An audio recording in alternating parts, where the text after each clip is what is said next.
trying to figure out how to get this side to sit on 1. It should go back to 0, and then when you fire up the machine, I'm sure it should just light up the number 1 only, but it always lights up the number 2. That's something to get my head around.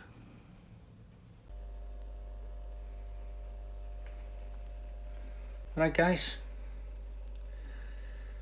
I'm just showing you a little pan across the playfield, but you might notice something. Do you notice something? Look! Only the number 1's lit up. So, fixing that was staring me right in the face, but I just didn't see it. I went through all the schematics, traced the paths of the wires just to make sure one of the contacts wasn't dirty, or you know, if it was a timing issue, even with the score motor, everything was perfect. I even looked at this advanced unit, so bear with me a second because I've just realised I need 2 hands for this. Right, here we go. You can look at the back box for a second. Okay. So this is the stepper unit for the 1 to 15 lights, and the steps illuminating all the lights. You can actually probably see them under the playfield, just under there. There's a stepper, lights them all up. Yay! And then this one disengages them. And then these contacts here, you'll notice this one and this one, they need to break at exactly the same time before they touch this one to tell the score motor to go. Now, that was all working fine. Of course, I've not got it in a play, I've just got it switched on at the moment. But you can light up the lights by moving that. So then, of course, I looked around this side.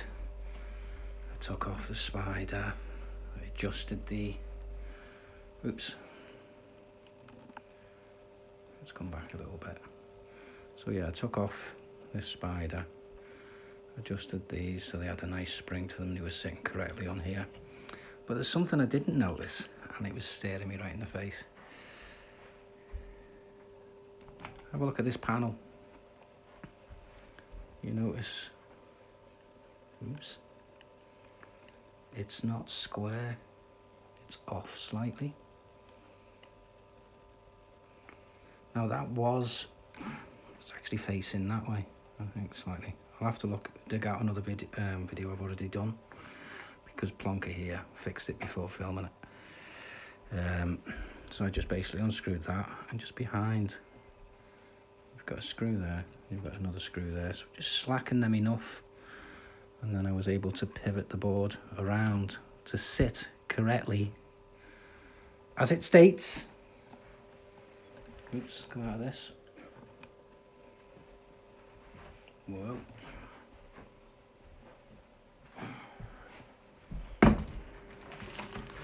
Let's get into this. As it states in my laminated instruction manual,